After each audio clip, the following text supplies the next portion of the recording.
2022. Vi vil godt vise episode 2 af fyrværkeriet. Ja, så er vi ude og købe lidt mere. Vi starter med at tage. Vi skal sige, hvor meget gram, og hvad de kan og sådan noget. Så først starter vi med den her fontæne. Den har ret svært at finde. Den står, må se.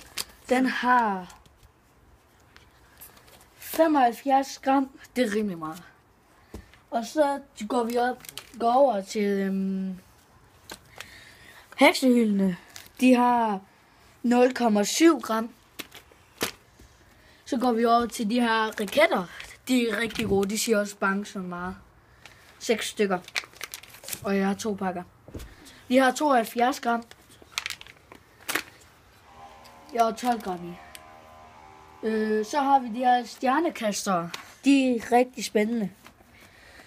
Den har 48 gram faktisk. Det er rigtig sjovt. Og så har vi også en raketholder. Ja. Det er rigtig vigtigt faktisk at have.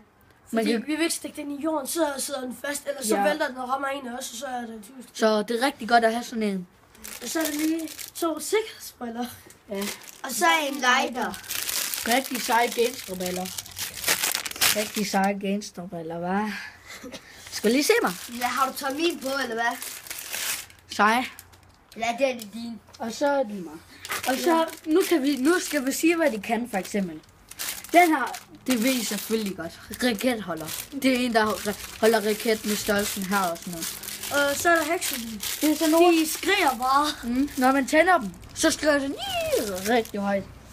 Og så de her briller, det er for, hvis nu raketten, hvis det er sådan skarpt lys eller sådan noget, så har man sådan briller på, så har man ekstra, så bliver man ikke sådan, får man ikke Og så er det den her. Det er ligesom bare sådan. I ved godt, hvad en fontæne er. Nogle af jer gør, hvis det er første gang, I køber selv og sådan noget. Det er sådan en,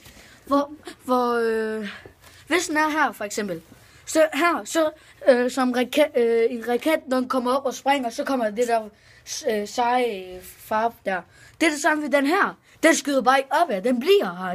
Den gør sådan her. Den gør bare sådan her. Ja, den skyder bare op af, sådan der. Ikke? Og det var det. Ja. I håber, I kunne lide vores video. Og så skal I se testen, som vi laver i dag. Ses episode